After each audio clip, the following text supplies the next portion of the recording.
దేశ సరిహద్దులో నెలకొన్న ఉద్రిక్తతలపై హైదరాబాద్ ప్రజలు ఆందోళన చెందాల్సిన అవసరం లేదన్నారు మంత్రి పొన్నం ప్రభాకర్. సాయంత్రం 4 గంటలకు బొల్లారం, సికింద్రాబాద్, గోల్కొండ దగ్గర ఉన్న కంటోన్మెంట్ ఏరియాలో మాక్ డ్రిల్ జరుగుతుందన్నారు. పౌరుల రక్షణకు ప్రభుత్వం చర్యలు తీసుకుంటుందన్నారు. ఉగ్రవాదంపై కేంద్రం తీసుకునే ప్రతి చర్యకు కాంగ్రెస్ పార్టీ మద్దతు ఉంటుందన్నారు పొన్నం.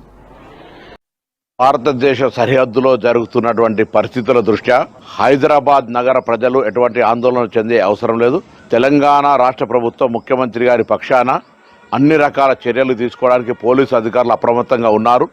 నేను ప్రజలకు కూడా విజ్ఞప్తి చేస్తున్నా, ఎక్కడైనా మీకు అనుమానాస్పద పరిస్థితి కనిపిస్తే వెంటనే దగ్గర ఉన్నటువంటి పోలీసు అధికారులకు సమాచారం ఇవ్వండి. సాయంత్రం 4 గంటలకు బొల్లారం, సికింద్రాబాద్, అదేవిధంగా గోల్కొండ దగ్గర ఉన్నటువంటి ఈ కంటోన్మెంట్ ఏరియాలో మాక్ డ్రిల్ జరుగుతూ ఉంది. హైదరాబాద్ పోలీసులు సమర్థవంతంగా, అదేవిధంగా మనకు ఉన్నటువంటి 3 ప్రాంతాల్లో కంటోన్మెంట్ ఏరియాల ద్వారా హైదరాబాద్ రక్షింపబడే విధంగా అన్ని రకాల చర్యలు తీసుకుంటా ఉన్నాం.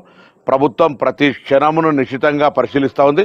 ఎవరు ఆందోళన చెందే అవసరం లేదు, ధైర్యంగా ఉండండి. ఈరోజు భారతదేశంలో జరుగుతున్నటువంటి పరిణామాలలో భారతదేశ అంతర్భాగంగా కానీ సరిహద్దులో మనం గెలవాలని, మనమందరం కూడా ఎవరి తల వంచే విధంగా ఉండొద్దని కోరుకుంటూ తెలంగాణ రాష్ట్ర ప్రభుత్వం పక్షాన కూడా ఎటువంటి లోపాలు లేకుండా అన్ని రకాల చర్యలు తీసుకుంటాను. ఇప్పటికే కాంగ్రెస్ పార్టీ నాయకత్వం పక్షాన కూడా భారత ప్రభుత్వం చేసే ప్రతి చర్యకు మద్దతునిస్తామని చెప్పినారు.